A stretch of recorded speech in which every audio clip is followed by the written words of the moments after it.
The stray dog held a black bucket and pleaded in front of the man. What happened next?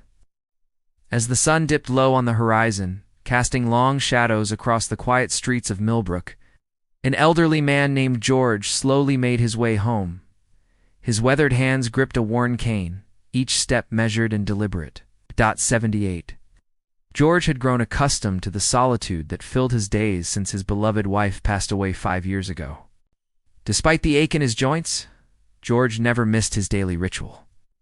Every morning he would gather scraps from his modest garden and scatter them in the abandoned lot behind his house. Stray cats and dogs would cautiously emerge, their eyes a mix of wariness and hope. "There you go, little ones," he'd murmur softly. "Everyone deserves a bit of kindness." On this particular evening, George's pockets were empty. No treats, no leftovers to share. His mind wandered as he shuffled along the cracked sidewalk, lost in memories of happier times. Suddenly, he stopped short, blinking in disbelief at the sight before him. There, in the middle of the deserted street, stood a scrawny dog. Its fur was matted and dirty, ribs clearly visible beneath its skin. But it was the dog's posture that made George's heart skip a beat. The creature balanced precariously on its hind legs, front paws held together as if in supplication. And there, gripped gently between yellowed teeth, hung a battered black bucket. George rubbed his eyes, certain the fading light was playing tricks on him. But the dog remained, its gaze fixed on him with an intensity that spoke of more than simple hunger. There was a desperation in those eyes, a plea that George couldn't ignore. "What's troubling you, old friend?" George whispered, his voice rough with emotion.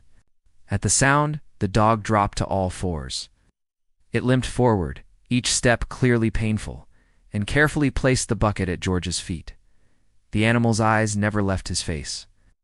With trembling hands, George knelt down, ignoring the protest of his knees. He peered into the bucket, and his breath caught in his throat. Nestled on a scrap of dirty cloth lay a tiny puppy, its eyes still closed, its chest barely rising and falling with shallow breaths. "Oh, you poor things," George murmured, tears pricking at his eyes.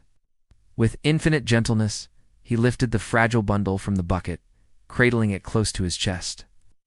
The puppy let out the faintest whimper, and George felt his heart constrict. He looked back at the mother dog. Her entire body quivered with exhaustion and fear, but her gaze remained locked on the precious cargo in George's arms. "Come on, girl," George said softly. "Let's get you both home and sorted out." Back in his small, cluttered house, George sprang into action with an energy he hadn't felt in years. He warmed some milk on the stove, carefully feeding the puppy drop by drop with an eyedropper he found in an old medicine cabinet. He gently rubbed the tiny creature's chest, encouraging each breath, whispering words of comfort. The mother dog never strayed from his side. She lay by the warm oven, her eyes following George's every move, her body tense with a mixture of hope and fear. Hours ticked by. George lost track of time, focused solely on the fragile life in his hands. Finally, as the first light of dawn crept through the windows, the puppy stirred. It stretched its tiny paws and let out a squeaky yawn. George laughed through his tears, relief flooding through him. "You're a fighter, little one," he said, his voice thick with emotion. The mother dog pressed her nose against George's leg, her tail wagging tentatively for the first time.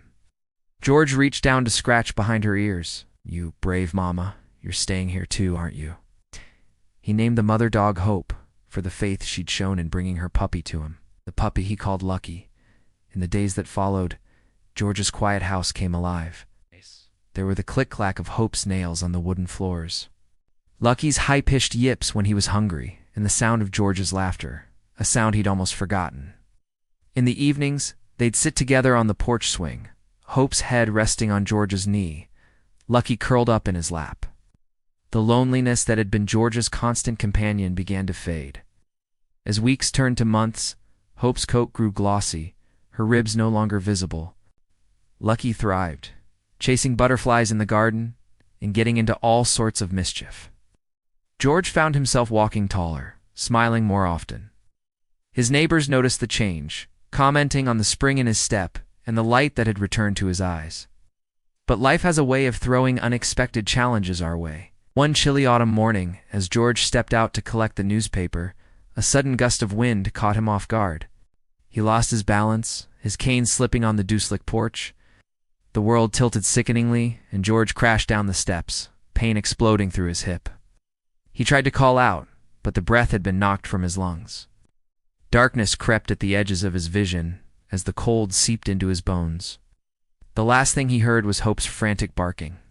When George regained consciousness, he was aware of warmth pressed against his side. Hope lay curled next to him, her body shielding him from the worst of the chill. Lucky whimpered softly, licking George's face, but it was the sound of approaching sirens that truly roused him. Moments later, paramedics were carefully lifting him onto a stretcher. George's neighbor, Mrs. Thompson, stood nearby, wringing her hands. "Oh, George," she said, her voice shaky, "if Hope hadn't come and gotten me. She was scratching at my door, barking like crazy. I knew something must be wrong." As they loaded George into the ambulance, Hope refused to leave his side. The paramedics, seeing the devotion in her eyes, relented and allowed her to ride along. Lucky, tucked safely in Mrs. Thompson's arms, watched the ambulance pull away. In the hospital, as George drifted in and out of consciousness, he was always aware of Hope's presence.